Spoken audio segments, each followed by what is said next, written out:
말씀의 제목을 다 함께 따라해 주시길 바랍니다. 저는 올해로 결혼이 24주년째고요. 연애까지 한 거면은 27년을 저희 집사람과 지금 알콩달콩 잘 살고 있습니다. 그런데 연애할 때도 결혼할 때도 안 싸운 적이 없어요. 늘 싸웠어요. 근데 싸우는 게 그냥 치고받고 싸우는 게 아니라 말로 싸움을 하잖아요. 근데 말로 싸움을 하다 보면은 이 새치혀가 사람의 상처를 줄 때가 있어요. 작은 말 한마디가 그 사람의 영혼을 막 이렇게 딥다운 시킬 수 있단 말입니다. 근데 서로가 다르게 살다 보니까 다른 환경 속에서 나는 내가 옳다라고 생각하는 게 그 사람에게는 틀릴 수가 있는 것이고, 그 사람이 옳다라고 생각하는 걸 제가 틀리다라고 말할 수도 있는데 그게 상처가 될 때가 많아요. 근데 사람들끼리 서로 이렇게 살면서 상처를 주고받는 것은 어찌 보면은 당연한 일입니다. 왜냐하면은 모든 사람들은 서로 관계하면서 살지만 똑같지 않기 때문에 서로 다른 말로 나는 그 말이 상처가 안 되는데 그 사람에게 상처가 될 수 있으니까.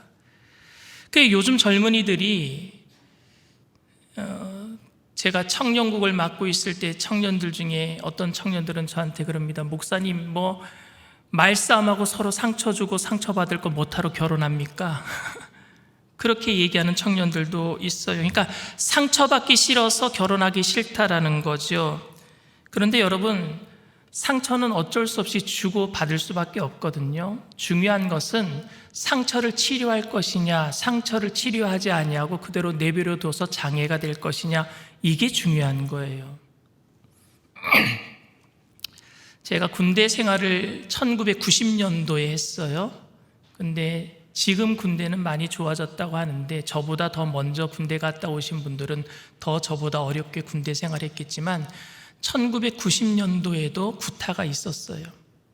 그리고 밥을요, 정붐이라 그래서 옛날에 한해 묵은 쌀 있죠. 기름기가 없는 그런 쌀을 압력밥솥에 찌는 게 아니라 찜기에 쪄요. 그러니까 기름기는 다 날아가 버려요. 그래서 그 밥을 먹고 나면 돌아서면 배고픈 쌀이에요. 그리고 반찬이 그렇게 좋게 나온 적도 없어요. 그러다 보니까 영양가 있는 밥을 먹어본 적이 별로 없었던 것 같아요. 그래서 군대에서 누군가가 상처가 나잖아요. 그럼 상처가 나면은 영양가 없는 음식들을 먹다 보니까 잘 아물지 않는 아이들이 있는 거예요. 상처가 잘 아물지 않으면은요, 어떤 아이들은요, 모기에게 물렸는데 모기에게 물린 상처가 아물지 않아서 계속 골마 들어가는 거예요. 딱정이가 져야 되는데 딱정이가 안 지고 계속 골마 들어가면서 그게 무슨 병으로 번지느냐면요, 봉화징염이라 그래서 상처가 아물지 않는 병으로 번져버려요. 그럼 그게 결국에는 썩어 들어가는 장애가 되는 거죠. 치료가 안 되면, 딱정이가 지어서 딱가리가 떨어지면 상처가 아물어버리면 장애가 안 되는데, 상처가 아물지 않고 계속 진행되면 그게 장애가 될 수밖에 없단 말입니다. 사람들과 관계 속에서 생긴 마음의 상처가 치유되지 않아서 회복 불가능하게 된 경우를 저는 가끔 봅니다. 마상이라 그러죠. 마음의 상처. 마음의 상처가 치유가 되지 않아서 쌓아놓고 살다 보니까 그게 장애가 되는 것입니다. 교회 안에서 언짢은 일을 경험할 수가 있어요. 소리를 높이고 싸우는 경우도 교회 안에서 발생할 수 있습니다. 그래서 상처를 받게 되었을 때 나는 더 이상 상처받지 않기 위해서 교회를 나가지 않겠다, 나는 또 상처받지 않게 해서 사람들과 만남을 가지지 않겠다라고 결심하지만, 이것은 상처를 더 이상 안 만들어내는 것이 아니라 상처를 치유하지 않으므로 결국 장애가 되는 길을 가는 거예요. 그거는 나 교회 안 나갈 거야, 상처 안 받으려고.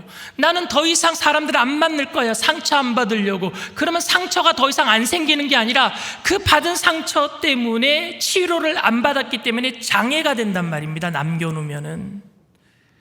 사랑하는 여인에게 상처를 받고 실현당한 사람이 나는 더 이상 사랑하지 않겠다라고 결심했을 때 이제 상처를 더 이상 받지 않게 돼서 좋은 게 아니라 더 이상 사랑할 수 없는 상황이 장애가 된 거란 말입니다. 우리는 교회에서 많은 사람들끼리 서로 살면서 상처를 주고받아요. 여러분, 세상에는 문제 있는 사람이 20%가 있대요. 요즘은 근데 좀 더 많은 것 같아요. 그러니까 100% 중에 80%는 그냥 그럭저럭 살고 20%는 정말 문제가 많은 사람들, 세상 속에. 근데 교회는 40%가 정말 문제 많은 사람이래요. 왜냐하면요, 교회는 정말 치료받을 사람들이 나와야 되는 곳이잖아요. 그러니까 문제 많은 사람들이 나오다 보니까 상처를 주고받는 게 더 많을 수밖에 없는 곳이 교회입니다. 그런데 여러분, 교회에서 가장 상처를 쉽게 받을 수 있는 사람들이 누구라고 생각하십니까? 새가족이요? 새신자요? 아니요, 그들은 상처받으면 떠나면 돼요. 떠나서 다른 교회에서 신앙생활 잘 할 수도 있고 더 좋은 성도님 만나서 신앙생활 잘 할 수가 있어요. 상처는 금방 치료가 될 거예요, 새가족들은요. 근데 누가 가장 큰 상처를 받느냐? 교회를 떠나지 못하면서 상처를 그대로 안고 살아가는 재직들이란 말입니다. 교회는 떠날 수는 없어요. 모태신앙이에요. 처음부터 이 교회를 나왔어요. 그래서 교회는 떠날 수가 없어요. 그런데 상처는 너무너무 받았습니다. 너무 많이 받았어요. 목사님한테, 장로님한테, 재직들한테 서로 상처를 받았어요. 떠날 수는 없는데 그 상처를 끌어안고 장애를 가지고 살아가고 있지는 않습니까? 교회 내에서. 오늘 본문에 등장하는 고린도 교회는 바울에게 큰 상처를 줍니다, 여러분.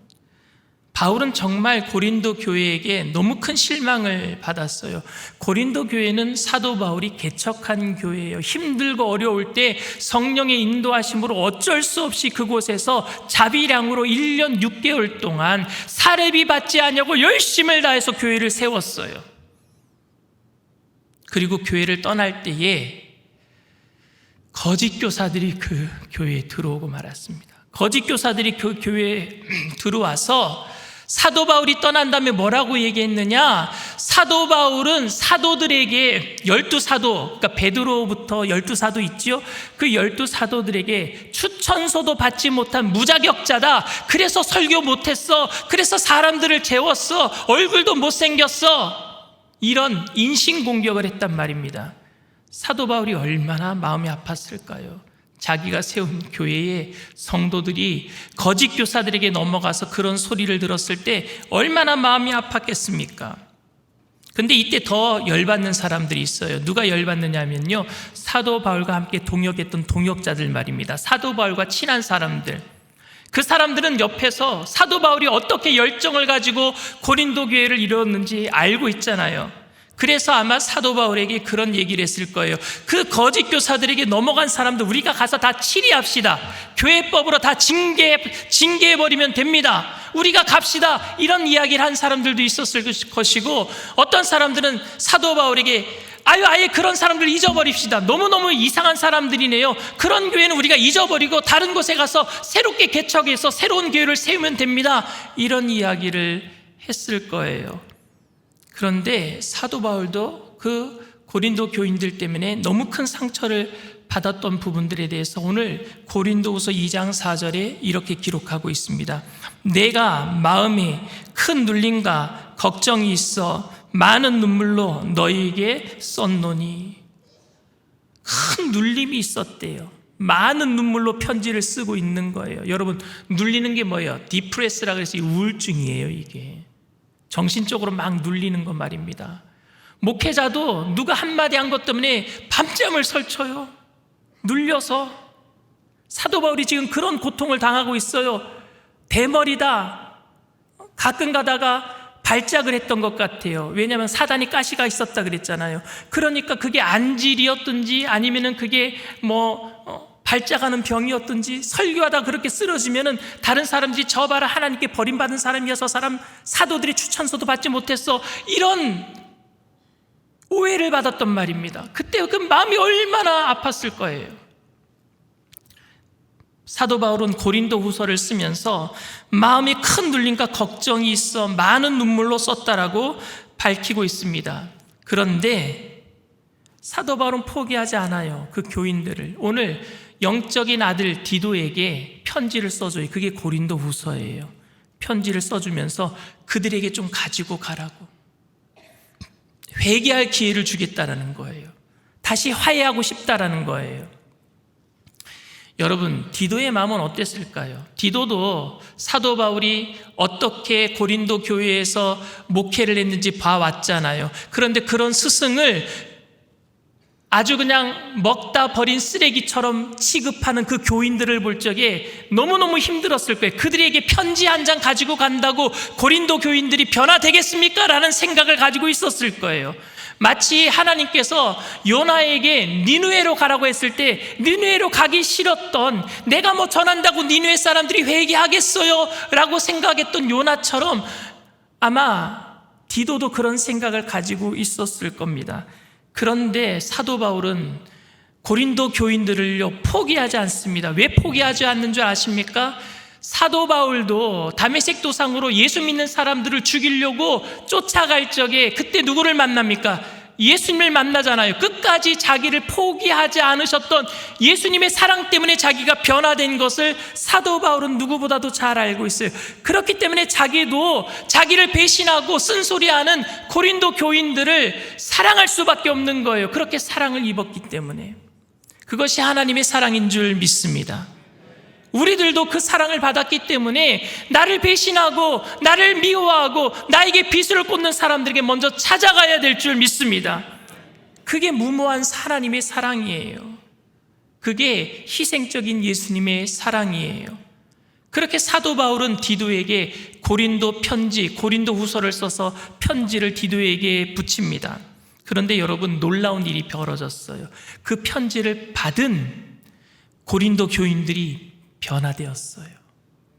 오늘 고린도후서 7장 8절에서 10절 말씀입니다. 그러므로 내가 편지로 너희를 근심하게 한 것을 후회하였으나 지금은 후회하지 아니함은 그 편지가 너희로 잠시만 근심하게 한 줄을 알미라. 내가 지금 기뻐함은 너희로 근심하게 한 까닭이 아니요 도리어 너희가 근심함으로 회개함에 이른 까닭이라. 너희가 하나님의 뜻대로 근심하게 된 것은 우리에게서 아무 해도 받지 않게 하려 함이라. 하나님의 뜻대로 하는 근심은 후회할 것이 없는 구원에 이르게 하는 회개를 이루는 것이요 세상 근심은 사망을 이루는 것이니라. 여러분, 왜 고린도 편지, 고린도 후서를 받고 나서 고린도 교인들이 근심했습니까? 사도 바울이 엄청나게 격하게 편지를 썼어요. 회개하라고, 거짓 교사에게 속고 있다고. 그러니까 그 편지를 받고 고린도 교인들이 근심했어요. 그것 때문에 사도 바울이 처음에 내가 너무 심하게 편지 쓴 거 아닌가 후회했단 말입니다. 그런데 그건 세상적인 근심이고 이들이 그걸 받고 나서 어떤 근심으로 바뀌었어요? 회개하는 것으로 바뀌었단 말입니다. 우리가 잘못했구나, 사도 바울에게 잘못했구나, 그래서 그것으로 인해서 사도 바울은 기뻐한다라고 디도가 가지고 온 전가를 받고 기뻐하고 있는 거예요. 오늘 고린도 교인들이 사도 바울의 그 노력으로 변화되었고, 사도 바울은 그 상처가 장애가 될 수 있는데 그 상처를 치유받게 된 것입니다. 그리고 여러분, 상처를 준 사람도 나중엔 죄책감 때문에요, 그게 장애가 돼요. 가해자나 피해자나 다 장애를 가지게 되는데 그 가해자들에게 죄책감이 들지 아니하도록 사도 바울이 치유하는 역사를 하나님의 말씀을 통해서 그렇게 해결책을 제시한 겁니다. 그러니까 사도 바울은 너무너무 기뻤어요. 그리고 디도가 변화된 모습을 본 거예요. 디도는요, 그 이후에 어느 곳에 가든지 간에 고린도 교인들을 자랑합니다. 왜? 사도 바울의 편지를 보고 변화됐으니까. 내가 잘못 생각했구나, 사도 바울이 생각한 게 맞았구나. 오늘 그 이야기를 사도 바울이 오늘 본문 마지막 절에 하고 있어요. 16절 말씀입니다. 내가 범사에 너희를 신뢰하게 된 것을 기뻐하노라. 디도가 와서 고백하는 게 내가 잘못 본 거예요, 사도 바울이 본 게 맞았어요 라고 하니까, 거봐 내가 너희들을 신뢰한 게 맞았다고 하잖아, 기뻐한다라고 이야기를 하고 있습니다. 우리는 사실 우리에게 잘못한 사람을 다시 보지 않으려고 하는 습관과 기질을 가지고 있습니다. 저도 저에게 상처 주는 사람이 있으면은요, 다시 보지 않으려고 하는 마음이 제 마음속에 언제나 도사리고 있습니다. 다시 한번 기회를 주어야 하겠다라고 하는 그 노력하는 게 그렇게 쉬운 일은 아닙니다. 너 나에게 그런 말 했다 이거지. 그래, 내가 너 다시 안 보면 되지. 이렇게 생각을 합니다. 그런데 어떻게 사도 바울은 그렇게 생각하지 아니하고 끝까지 상처를 치료하기 위해서 먼저 가서 손을 내밀고 편지를 또 쓰고 그렇게 할 수 있었을까요? 첫 번째로 교회는 그리스도가 머리가 되시기 때문인 줄 믿습니다. 여러분, 교회는 건물이 교회가 아니라 여러분 한 사람 한 사람이 교회예요. 사도 바울이 전도한 한 사람 한 사람이 교회였고 그 교회의 머리는 누구예요? 예수님이세요. 그리고 우리는 모여서 함께 예배를 드릴 때 이 모이는 교회가 되는 줄 믿습니다. 여러분들은 다 걸어다니는 교회예요. 여러분들의 주인은 예수님이신 줄 믿습니다. 그러니까 사도 바울은 포기할 수가 없어요. 그 교회를, 그 성도들을 포기할 수 없어요. 왜? 예수님이 주인된 그 교회를 어떻게 사도 바울이 포기할 수가 있겠습니까? 예수님이 포기하지 아니하시는데. 그렇기 때문에 사도 바울은 그 에베소 교인 한 사람 한 사람들을 고린도 교인 한 사람 한 사람을 포기할 수가 없었어요. 근데 오늘 교회를 포기한 사람들이 많이 보입니다. 오늘날 가나안 성도가 우리 한국에 100만에서 200만이나 된다고 해요. 코로나19 때문에 가나안 성도가 더 많이 늘었다고 합니다. 가나안 성도가 뭔지 아세요, 여러분? 거꾸로 읽어보세요. 안 나가 성도. 교회 안 나가 성도가 가나안 성도예요. 교회 안 나가도 된다라고 생각하는 거예요. 아니, 혼자서 뭐 집에서 예배 드리면 되지 뭐. 교회 나가면 문제도 많고 싫어하는 사람도 있는데 못하러 나가서 싸워. 그냥 혼자 미워하지 않고 차라리 혼자 예배 드리면 되지. 이게 가나안이에요. 이게 안 나가예요. 그런데 이거는 상처를 치료하는 게 아니라 영원한 영적 불구자가 되는 길입니다. 우리는 서로 관계하면서 서로 상처를 해결하고 그 상처가 장애가 되지 아니하도록 지지고 볶고 싸우더라도 주님께서 포기하지 않은 그 교회를 위해서 눈물을 흘리면서 기도해야 될 줄 믿습니다. 뭐 그리 사람들 싸우면서 힘들게 신앙생활하는가 반문할지 모르겠지만, 그러나 우리는 이런 상황 속에서도 교회의 아픔을 끌어안고 애통하면서 기도해야 될 줄 믿습니다. 더 이상 교회를 위해서 울지 않으려고 하는 것은 더 이상 교회를 위해서 울 수 없는 장애가 되는 거예요.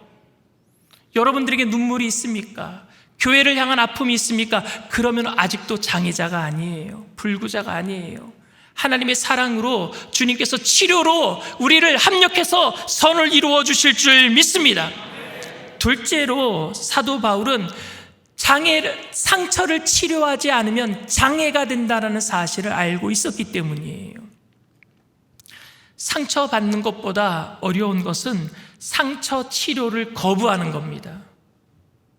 분명히 아픈데 병원에 안 가려고 하는 사람들이 있어요. 치료받으면 낫는데 안 가려고 하는 사람이 있어요. 이게 더 문제란 말입니다. 상처받을 수밖에 없어요. 근데 문제는 그 상처를 치료 안 하겠다고 혼자 있는 겁니다. 이게 더 문제가 돼요. 그건 장애가 된단 말입니다. 1995년 미국 오클라호마 주에 연방정부 청사 폭탄 테러가 있었어요. 이 폭탄 테러의 주범인 티머시 맥베이와 테리 니콜스가요, 폭탄을 터뜨림으로 168명이 죽고요, 680명이 부상을 입어요. 저 폭탄 테러로. 그때에 메리 웰치라고 하는 젊은 여성이 죽어요. 눈에 넣어도 안 아픈 딸이 죽었어요. 그의 아버지 버드 웰치가요, 이런 티머시 맥베이 같은 나쁜 놈은 죽어야 된다라고 사형 운동을 일으키는 거예요. 사형 선고해달라고 전 세계 시민들에게 사형 선고해달라고 계속 운동을 했어요. 그러다가 버드 웰치 이 아버지가 어느 날 TV를 봅니다. 근데 TV를 보는데 티머시 맥베이의 아버지가 눈물을 흘리면서 인터뷰를 하고 있어요. 그때 마음에 이상한 감정을 느껴요. 그것이 뭐냐? 저 사람도 아들을 잃었구나. 저 사람도 아들을 잃었구나. 그리고 버드 웰치가 티머시 맥베이를 찾아갑니다. 자기 딸을 죽게 만드는 그 범인을 찾아가서요, 끌어안고 눈물을 흘리면서 용서해요. 그때 했던 유명한 말이 과거는 바꿀 수 없지만 미래는 바꿀 수 있다. 내 과거, 죽은 딸은 다시 살릴 수 없지만 내가 미움으로, 내가 갈등함으로 내 미래까지 망칠 수는 없다. 내가 용서함으로 내 미래는 바꿀 수 있지 않겠는가? 그 말을 한 거예요. 아무리 우리가 잘해도 우리는 서로 상처를 입히고 상처를 받을 수밖에 없습니다. 왜냐하면 우리는 너무나도 연약한 사람들이기 때문에 그래요. 너무 연약해요. 너무 나약해요. 너무 부족해요. 10번 잘하다가 한 번 잘못한 것 때문에 사람이 상처받는단 말입니다. 제가 100번 잘하고 한 번 잘못한 것 때문에 집사람이 상처받을 때가 많아요. 그럼 100번 잘한 거는요, 아무것도 아닌 게 돼버려요. 그만큼 우리는 연약해요. 말이 실수를 할 수밖에 없어요. 행동으로 실수할 수밖에 없어요. 상처를 주고받을 수밖에 없어요. 근데 문제는 뭡니까? 그렇다고 안 만날 거예요? 그렇다고 상관하지 않고 살 거예요? 치유를 거부하면은 장애로 갈 수밖에 없습니다. 과거는 과거예요. 이미 일어난 일은 엎질러지는 물은 엎질러진 거예요. 문제는 그 이후에 내가 어떻게 결정할 것인가. 선택은 우리에게 있어요. 미래를 여러분들 용서하고 사랑함으로 선택하게 되기를 바랍니다.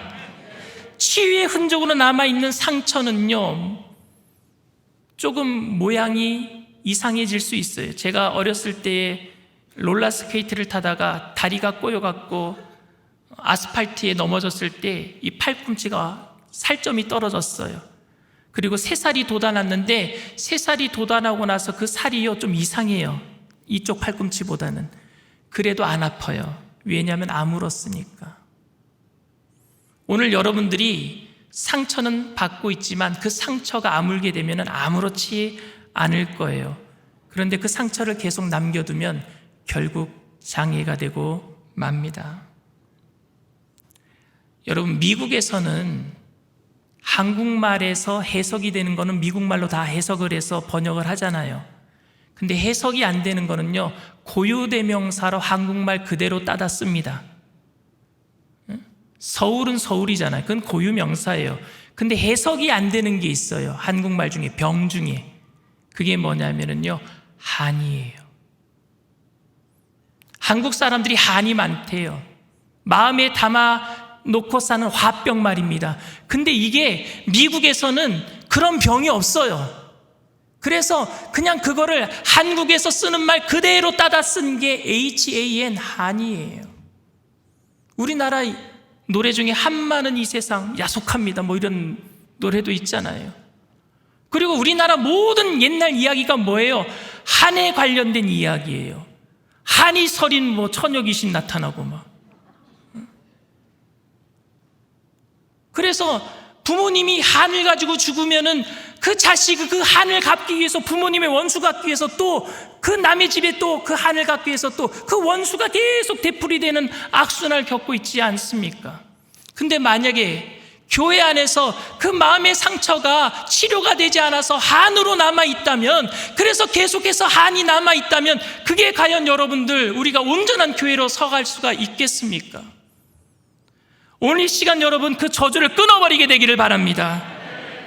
예수님께서 모든 사슬을 끊어주신 줄 믿습니다. 그 악순환은 예수님 때문에 끊어질 수 있는 거예요. 그 한 많았던 상처는 우리 마음속에서 깨끗이 지워지게 될 줄 믿습니다. 그리스도의 보혈로 새롭게 될 줄 믿습니다. 그렇기 때문에 보라, 이전 것은 지나갔으니 새 것이 되었도다 그런 거예요. 옛사람은 지나간 거예요. 바울이 디도를 고린도 교회에 보낸 일은 정말 잘한 일입니다.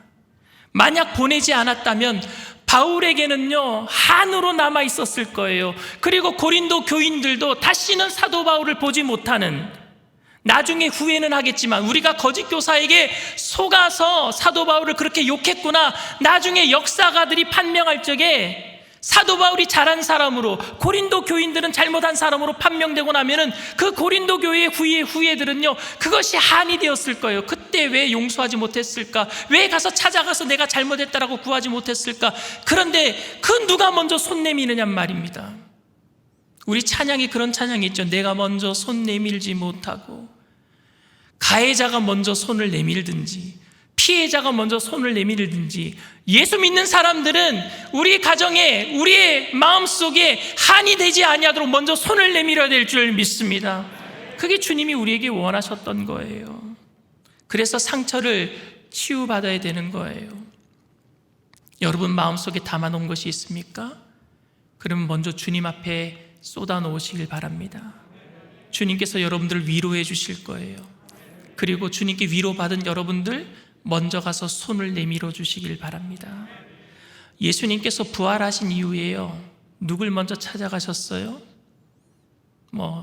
엠마오로 가는 두 제자? 근데 문제는요, 다른 제자들은요, 예수님 부활하셨다니까 다 예수님 만나러 나옵니다. 근데 안 나온 제자가 있어요. 누구예요? 베드로요. 베드로는 지가 한 일 때문에 못 나가는 거예요. 3번 부인했잖아요. 그리고 마지막 3번째는 저주하면서까지 부인했어요. 그러니 예수님 만날 면목이 없어요. 그래서 예수님이 베드로를 찾아가십니다. 고기 잡으러 간 베드로 찾아가십니다. 찾아가셔서 따지셨겠습니까? 너 닭이 울기 전에 3번 부인한다고 했는데 안 한다고 그렇게 큰 소리 빵빵 치더니 나를 3번씩이나 부인했어? 마지막에는 저주까지 하고 부인했어? 따지러 가셨습니까? 아니요. 그에게 찾아가서 예수님이 고기를 굽고 조반을 구워서 먹이시면서 이런 말씀을 하십니다. 베드로야, 네가 나를 사랑하느냐? 물으셔요. 베드로가 얘기해요. 네, 내가 주님을 사랑합니다. 또 물으셔요. 베드로야, 네가 나를 정말 사랑하느냐? 네, 내가 주님을 사랑합니다. 3번째 또 물으셔요. 베드로야, 네가 정말로 나를 사랑하느냐? 그때 베드로가 근심해요. 왜? 자기는 부족한 사람인 거 알잖아요. 3번씩이나 부인했잖아요. 안 한다고 했다고 부인했잖아요. 그러면서 또 생각합니다. 그래도 주님, 내가 주님을 사랑하는지 주님께서 아시나이다. 그때 베드로의 상처는 다 치료가 되는 거예요. 먼저 예수님이 그를 상처를 치료해 주시기 위해서 손을 내밀어 주신 줄 믿습니다. 사실 상처받으신 분은 예수님이잖아요. 그렇게 믿었던 1등 대제한테 믿는 도끼에 발등 찍힌 것 아닙니까? 그럼에도 먼저 찾아가 주셔서 베드로도 치료해 주시는 거예요. 베드로가 치료받았을 때 어떤 사람이 됩니까? 예수님께서 지신 십자가를 거꾸로라도 지고 주님의 영광을 위해서 달려간 줄 믿습니다. 여러분, 사도 바울처럼, 베드로처럼 예수님의 사랑을 잊고 그 사랑을 가지고 우리의 모든 상처를 치료함 받고, 여러분들의 가정에 상처 있는 가족들 서로 치료하시고, 여러분들의 이웃들을 치료하시고, 우리 성도님들을 치료하시고, 그래서 주님 앞에 베드로처럼 바울처럼 쓰임받는 저와 여러분들 다 되시기를 주님의 이름으로 축원을 드립니다.